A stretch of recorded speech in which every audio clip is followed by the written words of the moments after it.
All right, so some of you guys are realizing what I meant by it's sort of like reducing fractions. You might not take enough out. So just to show you what this looks like, a lot of you guys took a 5x out, but you were left with 3x minus 6. 3 and 6 still have a 3 that comes out. So if you took that 3 out, it would make it 15x, right? 3 times the 5 that's there already. Then you would have, took a 3 out, so it would be x minus 2. So I could have taken a 15 out and just gone straight there. But like I said, it's like reducing a fraction. If you're doing it by hand, you might divide by 2 and divide by 2 and divide by 2. And this other smart ass just went, I did one step. That's nice for you. I didn't see that shit, so I had to do a few steps. Not a big deal. Just when you think you're done, don't box it off. Say, oh shit, this guy's got more stuff that comes out. Then you box it off. You make sure no piece still has stuff you could do. Okay. What about this guy?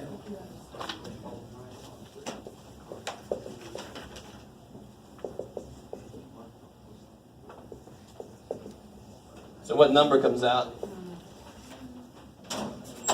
4. How many A's come out? 2. How many X's? 2. So here I got 40 divided by 4. 10. 5 A's, I took 2.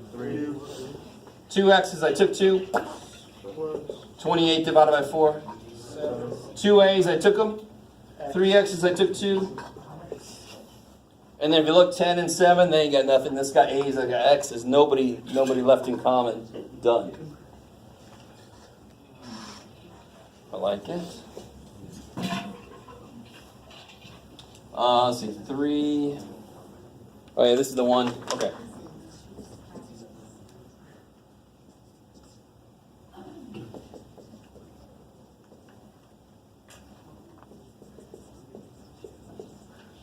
I see you making a big deal out of this.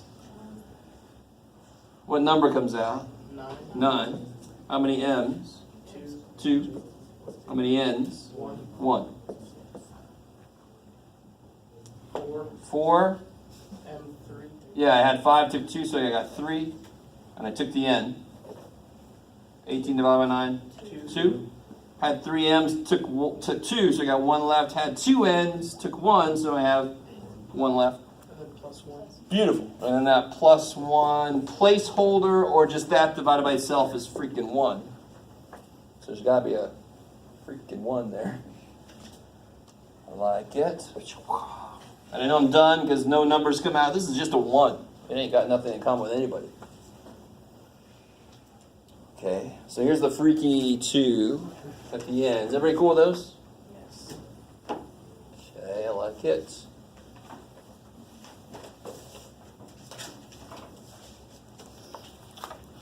So here's a really nice thing to realize about grouping.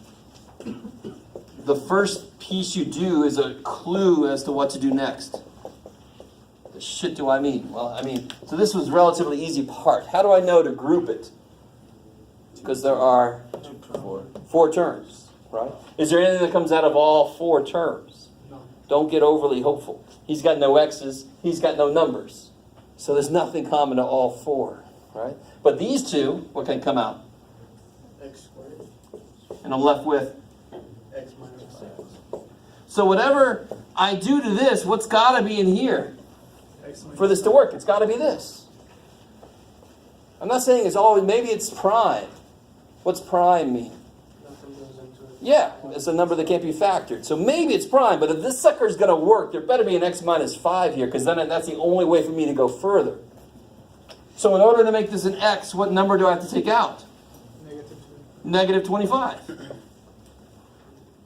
I have to take a -25 out to make that match with this. Do you guys see that? This is not, once you get this done, it's a clue what to do.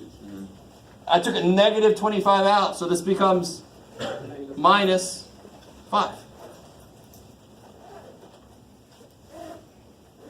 So this tells you what to do here. You need to have an x, so you better take the -25 out the freaking way so you have an x. and then you pray to God, that's a minus 5. Now, some of you guys put a plus, you forgot, you took a negative out, it's supposed to change the sign. If these are not the same, you cannot do shit. If they're not the same, how could you go further? But I still have people that do. Dante, you're okay? Yes. All right. So if that was a plus, it's not a plus, right? And then somebody does x squared minus 25, x minus 5, x plus 5. Just put everything down and just pray. What got you from here to here? There's no rule that gets you from here to here. If these are the same, what allows me to go further? They both have an x minus 5. That's the only way I can go further is if they both have the same thing. So then I can go further.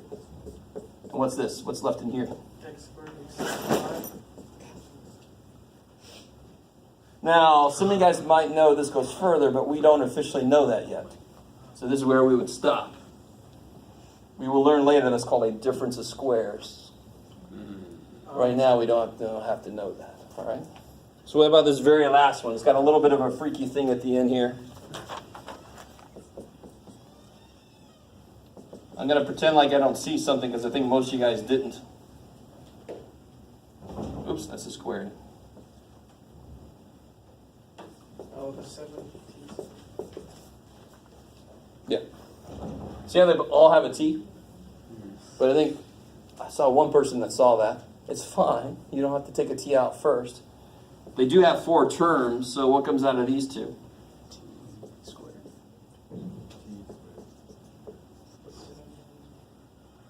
And so this has got to be T squared, so what do I take out of this?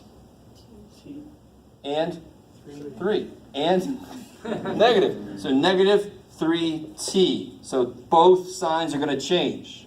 So this becomes T squared. T squared Plus. plus Oh. set. Thank God. See? Now what's the almost last step? What do you take out? T squared plus 7. And what's left? T squared negative 3T. But see how that still has something. What can come out of this? T. T. It's a little crooked T, but oh well. If I take a T out, this guy at least stays the same. See, I took a T out. This guy stays the same. What's this guy going to become now? I took a T out of him. T? Negative 3. There, now that's done. Because every part is now totally done.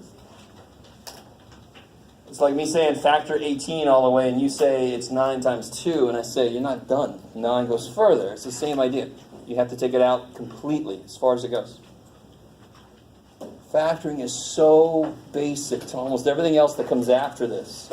I know when you first learn it, you're like, what's the use of this thing? But there's so many things you cannot do without this. It's insane. So we always do it. First one, second one together, and the third one for. Right now, there are situations where you group 3 and 1, but we don't know enough yet for that. Yeah, we're going to learn that I later. put the T in the middle. Yeah, that's okay. We normally put single variables out front so they don't get lost.